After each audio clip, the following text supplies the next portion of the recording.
नगर निकाय चुनाव अधिसूचना में जानबूझकर की गई अनियमितता के फलस्वरूप पिछड़ी जातियों के आरक्षण से हाथ धोना पड़ा। आखिर पिछड़े वर्ग के लोग भाजपा की आरक्षण विरोधी नीति को कब समझेंगे? लेकिन अब कोर्ट ने साफ तौर पर कहा है कि डेडिकेटेड आयोग बनेगा। इस बीच ओबीसी आरक्षण को लेकर के लगातार ट्वीट सामने आ रहे हैं। प्रोफेसर रामगोपाल यादव का ट्वीट, निकाय चुनाव में ओबीसी का आरक्षण खत्म करने का फैसला बेहद दुर्भाग्यपूर्ण। उत्तर प्रदेश सरकार की साजिश, तथ्य न्यायालय के समक्ष जानबूझकर प्रस्तुत नहीं किए गए। उत्तर प्रदेश की 60% आबादी को आरक्षण से वंचित किया गया। ओबीसी मंत्रियों के मुंह पर ताले। मौर्य की स्थिति तो बंधुआ मजदूर जैसी है, तो उन्होंने आरक्षण पर भी सवाल उठाए और मौर्य की स्थिति पर भी उन्होंने अपनी बात रखी। इस बीच कोई भी समझौता नहीं आरक्षण को लेकर के। केशव प्रसाद मौर्य, डिप्टी सीएम का भी जरा ट्वीट। इन तमाम सारे प्रतिक्रियाओं के बीच डिप्टी सीएम ने भी एक संदेशा देने की कोशिश की है। नगरीय निकाय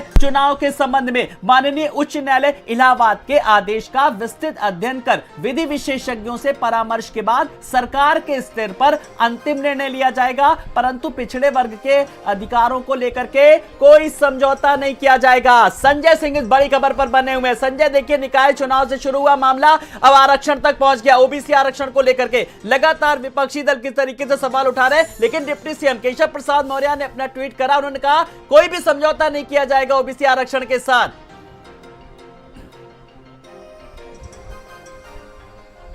बिल्कुल आलोक, लगातार जो राजनीतिक गलियारों पे लड़ाई है वो शुरू हो चुकी है, क्योंकि चाहे केशव प्रसाद मौर्य की बात कर ले, संजय सिंह की बात कर ले, या फिर प्रोफेसर रामगोपाल यादव की बात कर ले, क्योंकि पिछड़ों के आरक्षण के मुद्दे को लेकर के इस फैसले के बाद जिस तरीके से रार शुरू हुई है और अब सत्ता पक्ष पर